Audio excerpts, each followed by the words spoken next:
have an interest in that, you can register for that via our website. Just a quick mention for planners out there that this webinar may be eligible for claiming learning units through OPPI. Just some information about our own company. We are an employee-owned air quality consulting company.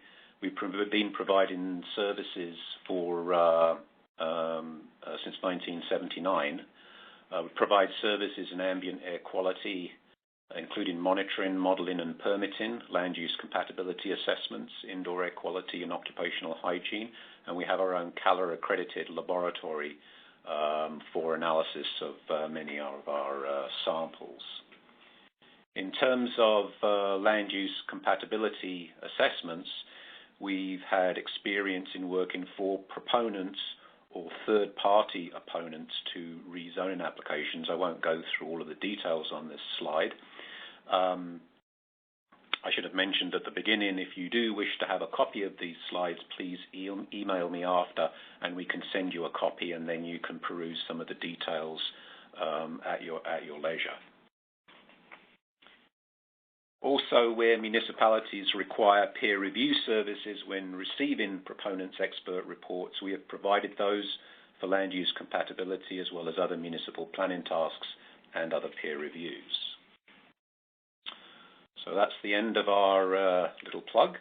We'll be moving on to this presentation. This presentation is going to focus on some of the problems often encountered with air quality assessments for land use compatibility studies. It's very important to realize these issues up front, since jurisdiction on these matters rests with municipalities. So, introduction.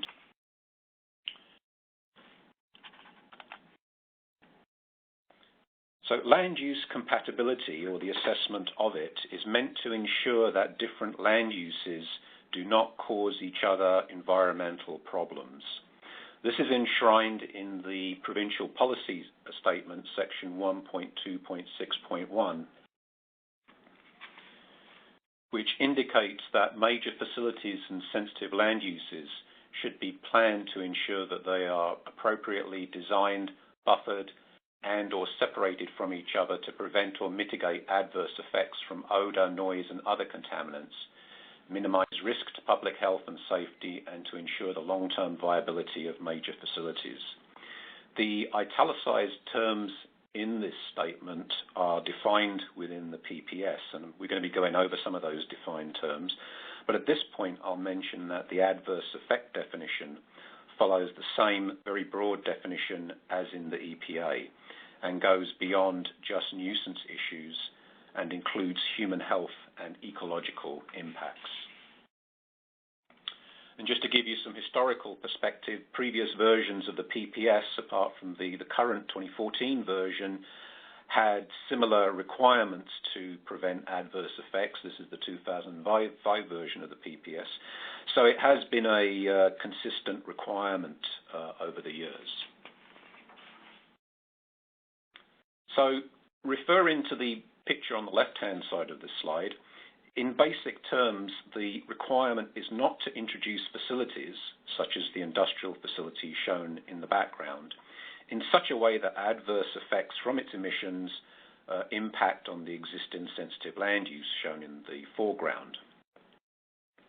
Conversely, and referring to the right-hand side, picture on the right-hand side, it is also meant to avoid introducing sensitive land uses, such as shown in the foreground of this particular picture, in such a way that adverse effects from those emissions from those existing facilities, such as the waste management site in the background, cannot be avoided.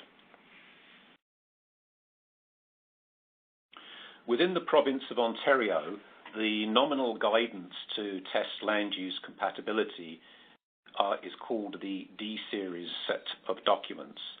And these documents were issued by the then Ministry of the Environment in July 1995. They were designed to be administered by the Ministry of the Environment that had responsibility at the time.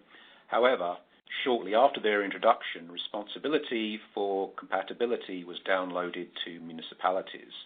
There were no modifications made to the document to account for that downloading, nor have the documents been updated to account for more recent science since 1995. So I'm now going to go on to describe the assessment methods to test land use compatibility as provided in the D-Series guidance documents, as it is commonly used or misused. The series of documents is introduced in the first guide in the series, called the D1 guide, and it indicates that the guidance provided in the documents is applicable to environmental discharges such as noise, vibration, odors, and air emissions such as dust or gaseous contaminants. So it mirrors the scope described in the PPS statement presented earlier, and it also mentions that other effects apart from simple nuisance effects due to dust, noise, and odor are to be considered. As a note here, and as I go through the presentation, we'll be describing the guidelines in general, but of course our focus is going to be on aspects of air quality. The D-Series documents consist of a set of 21 separate documents providing assessment guidance mainly for different types of facilities. In this presentation, we're going to concentrate on the introductory documents, the D1 series, as they provide an introduction to the different methods and general requirements. We will also provide a description of the assessment methods for industrial type facilities given in the so-called D6 guides, as these tend to be the most common types of facilities assessed, but perhaps not always for good reason. As a general introduction, it's important, again, to point out that the methods provided allow for a two-way assessment. So in the picture provided in the slide, for example, if the condos on the left-hand side were there first or zoned first, and rezoning was required to place the rail lines next to them, then the methods allow for that. Whereas if the rail line was there first and rezoning was required to place the condos next to them, the methods allow for that also. Before we discuss the assessment procedures, we'll go over some basic but very important definitions. The definitions for what constitutes a sensitive land use or a facility is important, they're important to understand. So we're going to devote a couple of slides to these definitions. The definition for a sensitive land use is provided in the 2014 PPS, meaning buildings, amenity areas, or outdoor spaces where routine or normal activities occurring at reasonably expected times would experience one or more adverse effects from contaminant discharges generated by a nearby major facility. Sensitive land uses may be a part of the natural or built environment. Examples may include, but are not limited to, residences, daycare centres, and educational and healthcare facilities. So I think you can see that it's an extremely wide-ranging definition, basically anything that can be affected by an adverse effect. The D-Series guides also have a definition for sensitive land uses, and the definition of sensitive land uses in the D-Series documents is basically just an expanded version of that in the PPS. So on this slide, I've got a copy of the definition of a sensitive land use from the D-Series, and in the blue text is the text which is exactly the same as in the PPS. So that's consistent with the PPS definition, except it adds a few more examples of sensitive land uses over and above the definition given in the PPS. However, it's important to emphasize again that this is a non-exhaustive list. These are just examples provided. However, this consistency of definition does not occur for facilities, and so on this slide I provide a side-by-side comparison of the PPS and D-Series definition of what is meant by a facility. The PPS definition of facility is given on the left-hand side, which indicates that major facilities means facilities which may require separation from sensitive land uses, including but not limited to yada, yada, yada. I'm not going to go through all of the examples there. However, the D-series definition is given on the right-hand side, and it's more limited in scope. It indicates that a facility is a transportational, commercial, industrial, agricultural, intensive recreational, or utilities, services, building, or structure, and so on and so forth. So 6 types are explicitly mentioned there. So you have a difference in definitions. Since the Planning Act specifies that the PPS has dominance, a land use compatibility assessment will need to include facility types outside of the specific list provided in D-series in order to fully conform with the PPS. Just a little reminder here, again, if you have any questions as we go through and where you want to use the chat function is at the top part of the screen, and my colleague Nicole Shantz, who's also listening in, will attempt to answer those questions as best she can as we are going through. So, having gone over some of the key definitions, I'll now talk about how the assessment is conducted. The initial stages of the assessment are described in Guideline D11 and requires only quite general project information to be supplied. For example, the nature of the sensitive land use, listing of all existing and committed facilities within the study area, etc., etc. The D-series may provide specific screening guidelines for certain facilities identified, which may either be the subject proposed land use or pre-existing facilities if a sensitive land use is being proposed. For some facility types, for example, transport corridors, there are no screening guides provided for air emission assessments, and so a full assessment may be required at the outset or straight off the bat. The list of facility-specific guidelines available is provided in document D12, which is essentially a table of contents.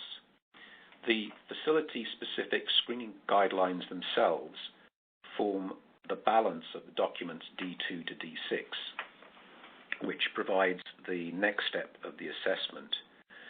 Where guidelines are provided, if there are no specific screening guidelines provided, other methods will be required outside of those specified in the D-series document. Excuse me. So, on this slide, we've indicated those facility types for which specific screening guidance for air in particular is provided, and those that have not got guidance. So, for example, there is screening guidance available for sewage treatment plants and landfills, but there is no air-specific screening guidance for airports or roadways or highways. It's also important to point out that even where guidance is provided, the guidance may not provide much detail about air quality. In general, the guidance for industrial facilities, the D6 guides, provides the most information on air quality, but even it has issues. So now, moving into the specific D6 guidance for industrial facilities, the guide itself provides an initial screening tool based on potential influence distances to screen out facilities that are assumed to have negligible impact. Different separation or influence distances apply according to the class an industrial facility is classified under. For each class of industrial facility, a minimum separation distance and a potential area of influence are defined where, outside of the latter, the facility is assumed to have negligible environmental influence. Industries are classified based on a few features that correlate to the degree of environmental emissions. For example, warehousing may fall under Class 1, whereas cement manufacturing may fall under Class 3. However, it's important to understand that there are issues with this screening method. The industrial categorization is as subjective and sometimes not straightforward to apply. Categorization itself, system, is based on nuisance issues only and ignores nonsensed contaminants, for example, odorless yet toxic gases or potentially toxic gases. And the basis of the setback distances or influence distances is unknown and so controversial. So, for example, some really noxious industry can have a significant impact even outside of the maximum 1 kilometre influence distance listed in the table, whereas some very environmentally docile facilities may have no impact even if they are immediately adjacently sensitive land use. Therefore, the influence distances themselves should only be treated as approximations and not bright lines, and so strict interpretation should not cloud case-by-case judgment on where a potential environmental influence can occur.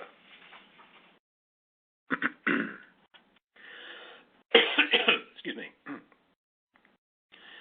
This slide illustrates the screening process for an example sensitive land use, a proposed residential subdivision whose boundary is outlined in red as shown in the center of the picture. We'll follow the strict interpretation here, but also discuss areas of professional judgment. Just considering industrial facilities in the surrounding area for the time being, the various separation distances are shown on the image of the area surrounding the subject property out to a distance of 1 kilometre. Industries within and around those separation distances and in the study area are marked by the yellow pushpin symbols. If they are within the distances, then they are deemed to possibly, but not necessarily,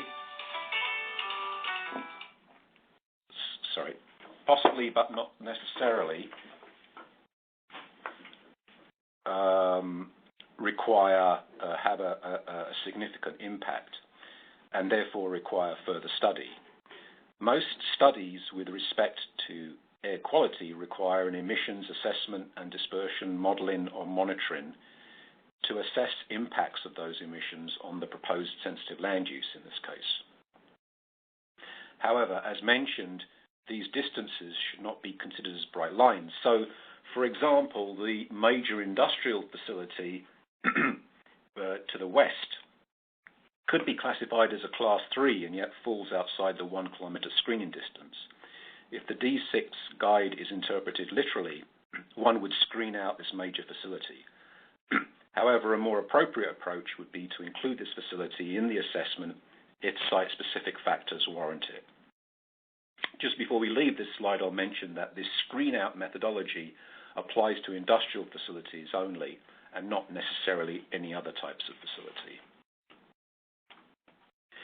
So, if an industrial facility is outside the specified distance, then the assessment essentially is complete for that facility. If not, D6 requires a site-specific study implying an emissions inventory and dispersion modelling assessment or a monitoring study. The results of that study might indicate that mitigation is required to avoid adverse effects, and these might include, for example, for industrial facilities, filters for dust emissions, or for sensitive receptors such as hotels, increasing the separation distance by reorientation, or making the windows non-openable, for example.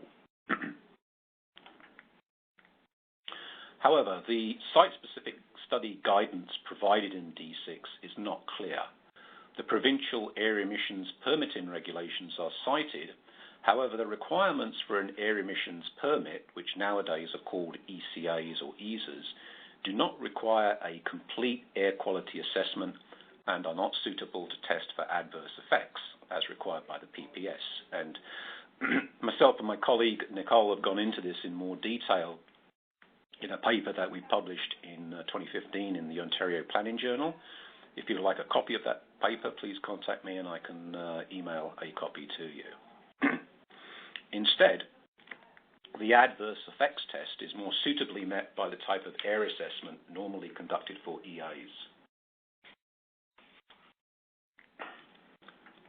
I'm not going to go into this slide in detail. It summarizes some of the main points of that paper, but if you're more interested in the detailed technical issues, I can send a copy of that paper along to you.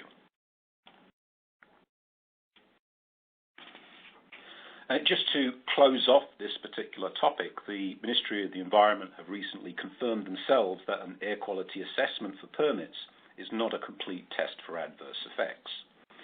The MOE has adopted amendments to guidance documents governing air assessments for permit applications, and the red line copy of the introduction to the so-called procedure document, which is the main guide for permitting assessments, indicates, if you can read through the crossed out red line part, that before the introduction used to read that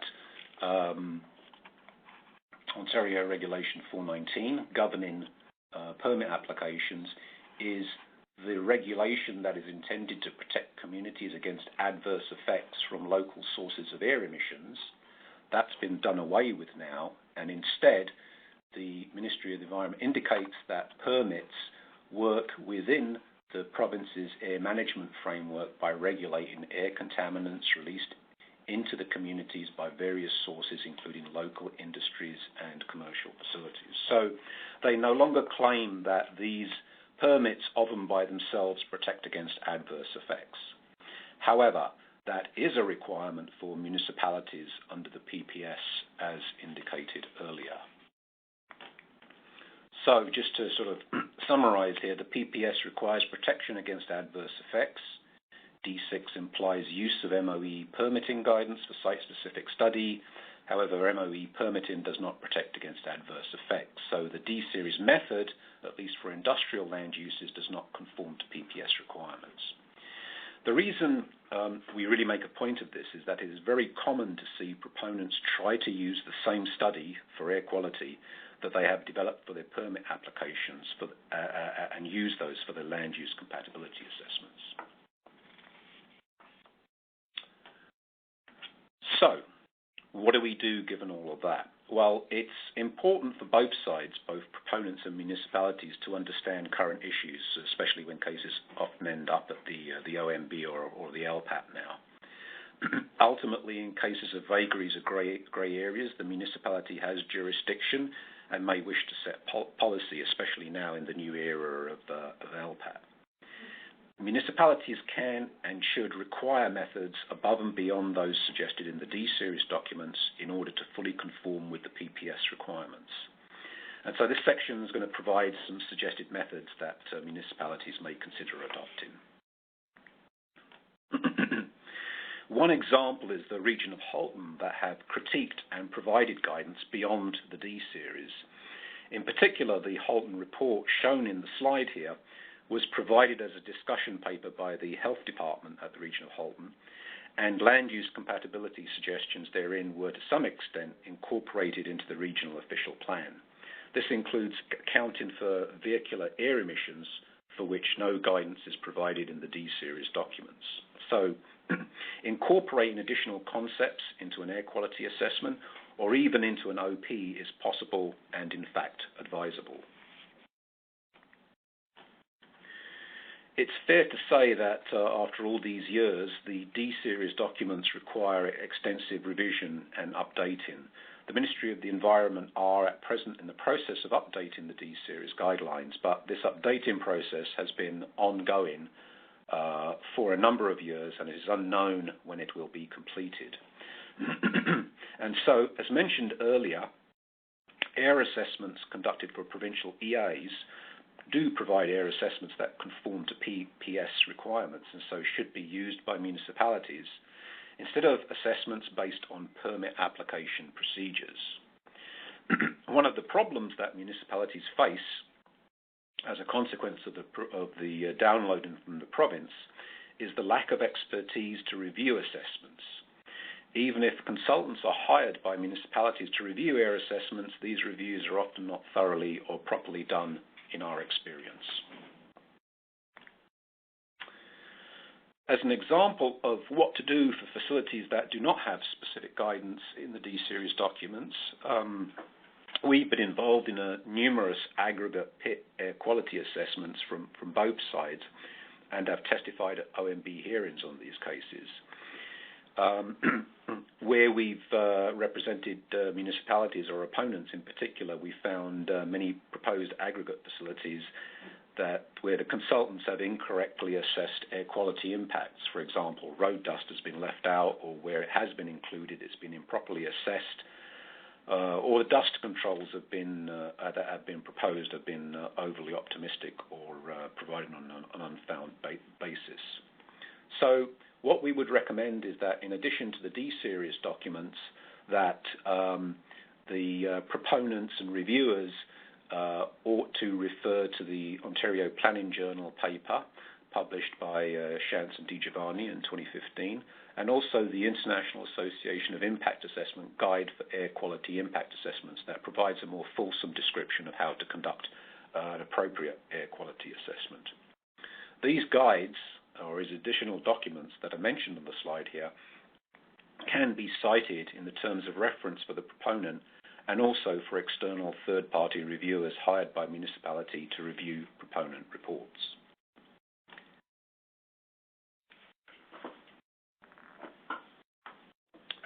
At this point, I'm also going to go over some of the duties of the professionals involved. This has pertinence here. There are duties of a planner, both the proponent's planner, municipal planner of record, and peer review planner. Essentially, they cannot ignore essential elements of potential adverse effect. To do so may be professional misconduct. Also, planners cannot opine on areas outside of their expertise. Again, to do so may be professional misconduct. They have to rely on experts, especially experts in noise and air. And as probably most of the planners know, that there are OPPI has disciplinary methods to apply if members are found to be in contravention. There are similar duties that apply also to any engineers involved, in that engineers registered through Professional Engineers Ontario must place public safety as their paramount duty and ensure no adverse effect may ensue from any decisions they are involved in. If they act to the contrary, they may be subject to, or they may be conducting professional malpractice. So, I'm just going to summarize at this point. Land use compatibility assessments are an important requirement in planning. That's probably fairly obvious for most of the folks listening. Some guidance is available, but it is outdated, often vague, and incomplete. Understanding the issues is important to both proponents and municipalities, especially when cases go to OMB or LPAP. Municipalities will need to set their own policy to circumvent vagaries in the existing D-series guidelines. Before I end up, I'd like to thank Steve Rowe, who is a retired planner, but years ago we were discussing some of these issues, and he looked at earlier versions of the OPJ paper and the presentation and provided helpful advice. And that is the end of the presentation. I'll just mention at this point again that if you would like a copy of the presentation, please email me and we'll send you a copy of the presentation.